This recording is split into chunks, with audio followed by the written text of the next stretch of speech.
മുസ്ലിം league എന്നത് അഭിമാനകരമായ ഒരു കാര്യമാണ്. ഇന്ന് ആ വ്യവസ്ഥകളെ നിങ്ങൾക്കെല്ലാം സ്വീകരിക്കുന്നില്ല. ഭരിക്കുന്ന ഭരണകൂടം വെള്ളം ചേർത്ത് ജനാധിപത്യത്തിന്റെ എല്ലാ അലവും പിടിയും മാറ്റിയിട്ടുണ്ട്. അതിനെ കമ്മീഷൻ വെക്കുന്ന രീതിയിൽ മാറ്റമുണ്ടായി. കമ്മിറ്റികളുള്ള, മുസ്ലിം ലീഗിന്റെ പ്രവർത്തകരുള്ള, മുസ്ലിം ലീഗിന്റെ എംഎൽഎമാരുള്ള, മുസ്ലിം ലീഗിന്റെ പഞ്ചായത്ത് പ്രസിഡന്റുമാരുള്ള വയനാട്ടിൽ മത്സരിച്ചത് ദേശീയ രാഷ്ട്രീയത്തിന്റെ നേതാക്കളുടെ ശ്രദ്ധ കേന്ദ്രീകരിക്കുന്ന രണ്ടു പ്രഗത്ഭരായ നേതാക്കന്മാർ മുസ്ലിം ലീഗിന്റെ സ്വാധീനമുള്ള മണ്ഡലത്തിലേക്ക് മത്സരിക്കാൻ അവർക്ക് പ്രേരണമായത്, അവർക്ക് പ്രചോദനമായത് പാണക്കാട്ട് തങ്ങളുടെ സയ്യിദന്മാരുടെ അധീനതയിലാണ്, അവരുടെ വാക്കിലാണ്.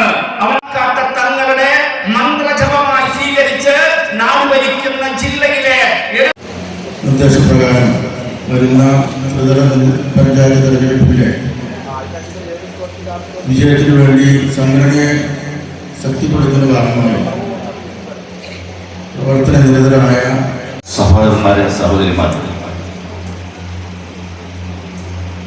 ആസന്നമായി കൊണ്ടിരിക്കുന്ന തദ്ദേശ സ്വയംഭരണ സ്ഥാപനത്തിലേക്കുള്ള തെരഞ്ഞെടുപ്പ്, അത് കഴിഞ്ഞാൽ നടക്കുന്ന ഒരു കാര്യം നിങ്ങൾ മനസ്സിലാക്കിയാൽ അവസാനിപ്പിക്കട്ടെ.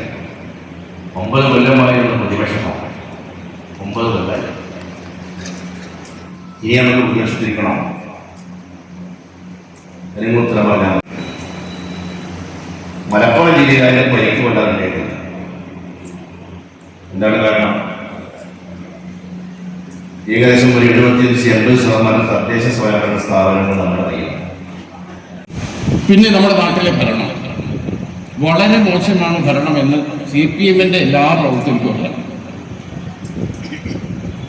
ഭരണം വളരെ മോശമാണ്, മുഖ്യമന്ത്രി തല്ലിപ്പൊളിയാണ്. മറ്റ് 13 ജില്ലകളിലെ കാര്യത്തിൽ എനിക്ക് പറയാൻ പറ്റും. ഏറ്റവും താഴെ തട്ടിലെ ഒരു വാർഡിലെ മുസ്ലിം ലീഗിന്റെ ഒരു സെക്രട്ടറി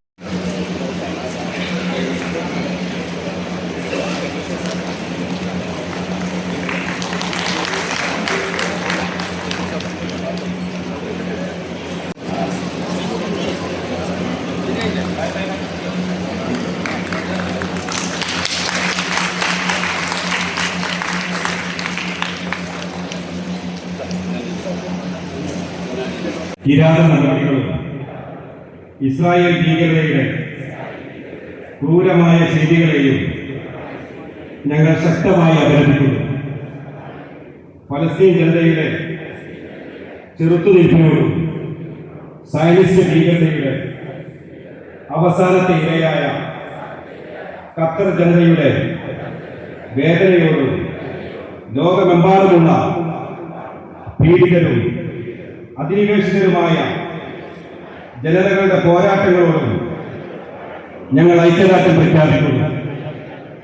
അവരുടെ ജീവനുകൾക്കും രക്തത്തിനും അഭിമാനത്തിനും കണ്ണുനീരിനും കാലത്ത് നിലകൊള്ളുമെന്ന് പ്രതിജ്ഞ ചെയ്യുന്നു. ജയ് ഹിന്ദ്.